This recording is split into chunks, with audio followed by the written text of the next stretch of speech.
Hello friends, branding in സെങ്സു episode 3 Malayalam എക്സ്പ്ലനേഷനായിട്ട് ഞാൻ വന്നിരിക്കുകയാണ്. അങ്ങനെ യുൻഹോ കാണുന്നത് ആ കൂടുകളിലായി ഒരുപാട് മുയൽക്കുട്ടികൾ കിടക്കുന്നതാണ്. അവരുടെ കണ്ണൊക്കെ ആകെ ചുവന്നിരിക്കുന്നതും അങ്ങനെ ചില വ്യത്യാസങ്ങൾ അവൻ ശ്രദ്ധിക്കുന്നുണ്ട്. ഇവിടെ വെച്ച് എപ്പിസോഡ് സ്റ്റാർട്ട് ചെയ്യുകയാണ്. ഇതേ സമയം നയോനയാണെങ്കിലും മര്യാദയ്ക്ക് ഡ്രസ്സ് ചെയ്യുന്നില്ല എന്ന് പറഞ്ഞൊരു സ്റ്റാഫിനെ അണ്ടർഡോഗ് ടീമിലേക്ക് വിടുന്നതും ആള് കോട്ട് ഇട്ടിട്ടുണ്ട്, പക്ഷെ അടിയിൽ ഒന്നും ഇട്ടിട്ടില്ല, അതുകൊണ്ടാണ് ആളെ മാറ്റുന്നത്. ഇയാളാണെങ്കിൽ നിങ്ങൾക്ക് തീരെ ഫാഷൻ സെൻസ് ഇല്ലെന്നാണ് അപ്പൊ പറയുന്നത്. ഈ ടൈമിലാണ് യുൻഹോ ഈ മുയൽക്കുഞ്ഞിനെയും കൊണ്ടിട്ട് അവിടേക്ക് എത്തുന്നതും ഇവനെ കാണുന്നതും ഇവൾക്ക് കാര്യം മനസ്സിലാവുന്നുണ്ട്. ഇവളാണെങ്കിൽ ആകെ പേടിച്ച് നീ എന്തേ ചെയ്തിരിക്കുന്നേ, നിന്നെ ആരെങ്കിലും കണ്ടോ എന്ന് ചോദിക്കുമ്പോൾ ഇല്ല എന്നിവൻ പറയുന്നതും അതിനുശേഷം ഇവനാണെങ്കിൽ ഇതിന്റെ കണ്ണിൽ മരുന്നൊക്കെ വെച്ച് കൊടുക്കുന്നുണ്ട്.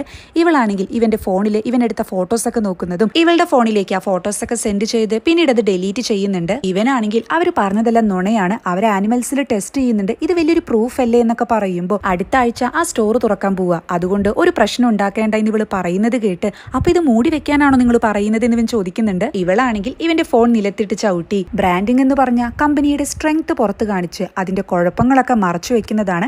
അങ്ങനെ തന്നെയാണ് ഞാൻ ചെയ്തിട്ടുള്ളതും, അതുകൊണ്ട് തന്നെയാണ് ഞാൻ ഇപ്പോൾ ഈ പൊസിഷൻ വരെ എത്തിയിട്ടുള്ളതും, അതുകൊണ്ട് ഈ കേസ് അങ്ങ് മൂടി വെക്കാമെന്ന് ഇവള് പറയുമ്പോൾ ഇവനാകെ ദേഷ്യം വരുന്നുണ്ട്. ഇവളാണെങ്കിൽ അവർ കുറച്ച് മസ്കാര ഇവരുടെ കണ്ണുകളിൽ അങ്ങ് തേച്ചു, അതൊന്ന് ഇറിറ്റേഷനായി, അത്രയല്ലേ ഉള്ളൂ, അത് വലിയ കാര്യമാക്കേണ്ട എന്ന് പറയുമ്പോൾ ഇന്നിപ്പോൾ ഇവർ ആനിമൽസിൽ ഇത് ടെസ്റ്റ് ചെയ്തു, നാളെ ഇത് മനുഷ്യന്മാരായ നമ്മൾ ഉപയോഗിക്കില്ലേ, അപ്പൊ നമുക്കിത് പ്രശ്നമല്ലേ എന്ന് ഇവൻ ചോദിക്കുകയാണ്. അതോ മാഡം അത് മൂടി വെക്കൂ, എന്തായാലും ഞാൻ ഇത് പുറത്തു കൊണ്ടുവരും എന്ന് പറഞ്ഞ് ഇവൻ അവിടെ നിന്ന് പോകാൻ നോക്കുമ്പോൾ ഇവൾക്ക് അങ്ങ് ദേഷ്യം വരുന്നുണ്ട്. നിനക്കറിയാലോ ഈ പ്രൊജക്ട് അതെനിക്ക് അത്ര ഇമ്പോർട്ടന്റ് ആണ്, ഇതിനു വേണ്ടി എൻ്റെ ആത്മാവിനെ പോലും പണയം വെക്കാൻ എനിക്ക് ഒരു ബുദ്ധിമുട്ടും ഇല്ല, നീ ആയിട്ട് ഇതിന്റെ കുറുകെ ചാടി പ്രശ്നങ്ങളൊന്നും ഉണ്ടാക്കേണ്ട എന്ന് പറയുമ്പോൾ ഇവൾക്ക് പെട്ടെന്നൊരു തലവേദന വരുന്നുണ്ട്.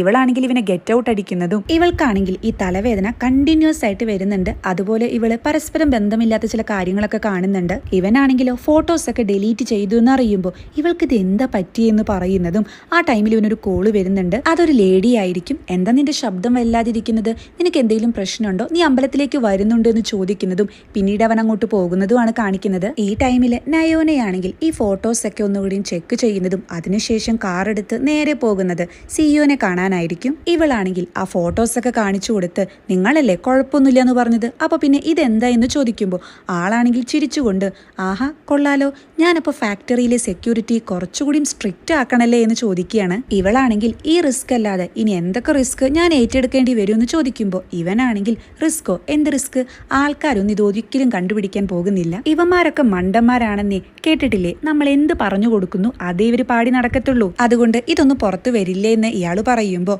ഇവളാണെങ്കിൽ ആൾക്കാരങ്ങനെ പണ്ടത്തെ പോലെ അത്ര മണ്ടന്മാരല്ല എന്ന് പറയുന്നുണ്ട്. ചുമ്മാതല്ലല്ലോ ഞാൻ നിങ്ങൾക്ക് കാശ് തരുന്നത് എന്ന് സിഇഒ പറയുമ്പോൾ പക്ഷേ ആ അഗ്രിമെന്റിൽ ഒരു മാറ്റമുണ്ട്, ഇപ്പോൾ റിസ്ക് മാനേജ്മെന്റ് കൂടി വന്നല്ലോ, അതുകൊണ്ട് എല്ലാം ചേർത്ത് പുതിയൊരു എമൗണ്ട് പേയ്മെന്റ് ചെയ്യേണ്ടി വരും എന്ന് പറഞ്ഞ് പേയ്മെന്റിന്റെ കടലാസൊക്കെ കാണിച്ചു കൊടുക്കുമ്പോൾ ഇയാളാണെങ്കിൽ നീ കൊള്ളാലോ, ഇങ്ങനൊരു പ്രശ്നം ഉണ്ടാവാൻ വേണ്ടി കാത്തിരിക്കുകയായിരുന്നു തോന്നുന്നു എന്ന് പറഞ്ഞ് അത് എഗ്രി ചെയ്യുന്നുണ്ട്. അങ്ങനെ പിന്നീട് ന്യൂസിലൊക്കെ ഇതൊരു വലിയ വാർത്തയാകുന്നുണ്ട്. അതായത് എക്സ്യു കോസ്മെറ്റിക്സ് എന്ന് പറയുന്ന കൊറിയയിലെ തന്നെ ഒരു വൻകിട കമ്പനിയുടെ മാർക്കറ്റിംഗ് ഏജന്റ് ആയിട്ട് സെങ്സു കമ്പനി ഡീൽ ഉറപ്പിച്ചു എന്നും ഈ ഒരു എഗ്രിമെന്റിലൂടെ വലിയ നേട്ടങ്ങളാണ് കമ്പനിയിലേക്ക് എത്തുന്നത്, ഇതിനെല്ലാം കാരണം മാർക്കറ്റിംഗ് ഏജന്റ് കൂടിയായ നയോനയാണെന്നൊക്കെ ന്യൂസിൽ കാണിക്കുന്നതും യുൻഹോ ഇതെല്ലാം ന്യൂസിൽ കാണുന്നുണ്ട്. ഇവനാണെങ്കിൽ ആ അമ്പലത്തിലായിരിക്കും, അവിടുത്തെ മണിയും അതുപോലെ ഒരു മെഴുകുതിരി കത്തുന്നതൊക്കെ ഇതൊക്കെയായിരിക്കും നേരത്തെ നയോനയും ആ തലവേദന വന്ന സമയത്ത് ആലോചിച്ച കാര്യങ്ങൾ. അങ്ങനെ ഇവൻ വെയിറ്റ് ചെയ്ത ദായുൻ എന്ന പെൺകുട്ടി അവിടെ എത്തുന്നുണ്ട്. ഇവനാണെങ്കിൽ കാര്യങ്ങളൊക്കെ സംസാരിക്കുമ്പോൾ നീ ഇങ്ങനെ ടെൻഷൻ അടിക്കില്ലേ, നിന്റെ മനസ്സ് എന്താണോ പറയുന്നത് അത് തന്നെ ചെയ്യുന്ന ഇവൾ പറയുന്നതും പിന്നീട് ഇവൻ ആ ഫാക്ടറിയിലേക്ക് പോകുന്നതാണ് കാണിക്കുന്നത്.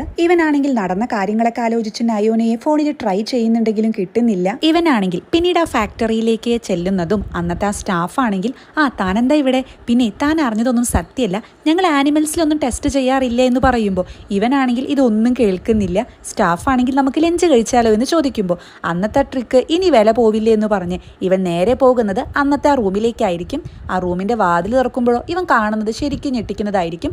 ഇവർ ആ റൂം മൊത്തത്തിൽ അങ്ങ് ചേഞ്ച് ചെയ്തിട്ടുണ്ടായിരിക്കും, ഒരു കണ്ടെയ്നേഴ്സും അവിടെ ഉണ്ടായിരിക്കില്ല. ഇവനാണെങ്കിൽ ഇതും കണ്ട് ആകെ സ്തംഭിച്ചു നിൽക്കുമ്പോൾ ഈ ഗോഡൌണില് നിനക്കെന്താ കാര്യം, അല്ല അവിടെ സ്റ്റോറിന്റെ പണി നടക്കില്ലേ, അപ്പൊ പിന്നെ നീ എന്താ ഇവിടെ മണത്ത് നടക്കുന്നേ എന്നാണ് ചോദിക്കുന്നത്. ഇത് കേൾക്കുമ്പോൾ ഇവൻ ആകെ അത്ഭുതപ്പെടുന്നുണ്ട്. അപ്പൊ സ്റ്റാഫ് ആണെങ്കിൽ നീയപ്പോ ഒന്നും അറിഞ്ഞില്ല, അവര് സമരമൊക്കെ നിർത്തി കോമ്പൻസേഷനും വാങ്ങി എന്ന് പറയുന്നതും പിന്നീട് കാണിക്കുന്നത് ഫാക്ടറിയിൽ ആളുകളൊക്കെ സമരം ചെയ്യുന്നതും ഇവര് ശരിക്കും ഒരു ഫാമിലി പോലെ, അതായത് ഇവരുടെ ഫ്രണ്ട്ഷിപ്പിന്റെ ബോണ്ടൊക്കെ അവിടെ കാണിക്കുന്നുണ്ട്. അങ്ങനെ പിന്നീട് ഒരുപാട് സമരത്തിന് ശേഷം വലിയ കാര്യമൊന്നുമില്ല എന്ന് മനസ്സിലാക്കുന്ന ഇവരാണെങ്കിൽ അവരുടെ കയ്യിൽ നിന്ന് കോമ്പൻസേഷൻ എമൗണ്ട് വാങ്ങിയിട്ട് സമരം നിർത്താൻ തീരുമാനിക്കുകയാണ്. യൂമിയും അതുപോലെ സെങ്സുവിൽ നിന്ന് മറ്റുള്ള സ്റ്റാഫും വന്ന് ഇവരുടെ എല്ലാവരുടെയും സിഗ്നേച്ചർ വാങ്ങുന്നതും ഇവരാണെങ്കിൽ ഈ സമരത്തിന്റെ നേതാവിനോട് ഇതെല്ലാം പറയുമ്പോൾ ആൾക്ക് സങ്കടമാകുന്നുണ്ട്.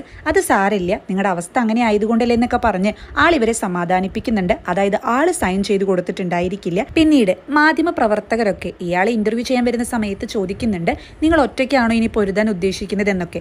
ആ സമയത്ത് ഇയാളാകെ വയലന്റ് ആവുകയാണ്.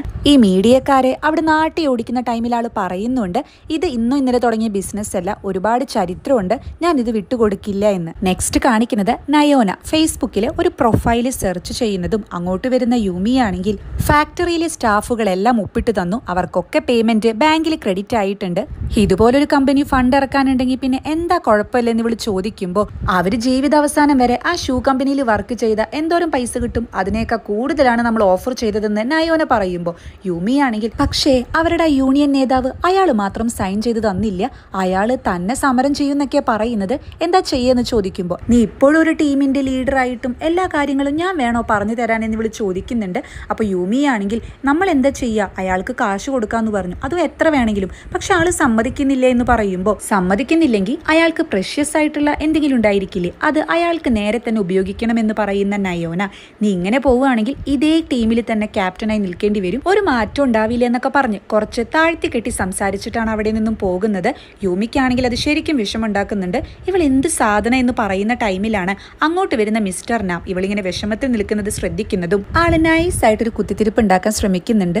എന്താ നീ വിഷമിച്ച് നിൽക്കുന്നേ, ഓ വീണ്ടും ചീത്ത കേട്ടൂലേ, 8 വർഷം മുന്നേ നിങ്ങൾ രണ്ടുപേരും ഈ കമ്പനിയിൽ ഒരുമിച്ച ജോയിൻ ചെയ്തത്, എന്നിട്ടിപ്പോൾ കണ്ടില്ലേ നീ ഇപ്പോഴും ആളുടെ സെക്രട്ടറി ആയിട്ട് നിൽക്കുക. നിനക്കറിയാലോ നയോന ഒരു വല്ലാത്ത സാധനം തന്നെ, അവളെ ഹെൽപ്പ് ചെയ്യുന്ന അവളുടെ ടീംമേറ്റ് ആയിക്കോട്ടെ സുപ്പീരിയർ ആയിക്കോട്ടെ ഒരു ഘട്ടത്തിൽ ഉപകാരമില്ല എന്ന് കണ്ട അവൾ അപ്പം തന്നെ അവരെ അങ്ങ് തൂക്കിയെടുത്ത് കളയും. ഏതാണ്ട് നിന്റെ അവസ്ഥ ഇപ്പം അങ്ങനെ തന്നെയാ, നീ അതുകൊണ്ടൊന്ന് ശ്രദ്ധിക്കുന്നത് നല്ലതായിരിക്കും എന്ന് പറഞ്ഞ് ജസ്റ്റ് ഒരു തീപ്പൊരി വിതറിയിട്ടാണ് ആൾ അവിടെ നിന്ന് പോകുന്നത്. ആ ടൈമിൽ നയോനയുടെ സിസ്റ്റം കാണിക്കുന്നുണ്ട്, അവൾ സെർച്ച് ചെയ്തത് ആ യൂണിയൻ നേതാവിന്റെ മകളുടെ പോസ്റ്റ് ആയിരിക്കും, ഐ മിസ് യു ഡാഡി എന്ന് പറയുന്ന ഒരു മെസ്സേജ് അതവിടെ കാണിക്കുന്നുണ്ട്. നെക്സ്റ്റ് സീനില് സെങ്സുവിൽ നിന്നുള്ള ആൾക്കാർ ഫാക്ടറിയിലേക്ക് വരുമ്പോൾ ആ ഫാക്ടറിയിലെ ഈ യൂണിയൻ നേതാവ് ഇവരെ ഫാക്ടറിയിലേക്ക് കയറ്റാണ്ട് അവർക്ക് നേരെ ഒരു വടിയൊക്കെ എടുത്ത് വീശുന്നുണ്ട്. ഇവരാണെങ്കിൽ ഇത് ഫോണിൽ റെക്കോർഡ് ചെയ്യുന്നുണ്ട്.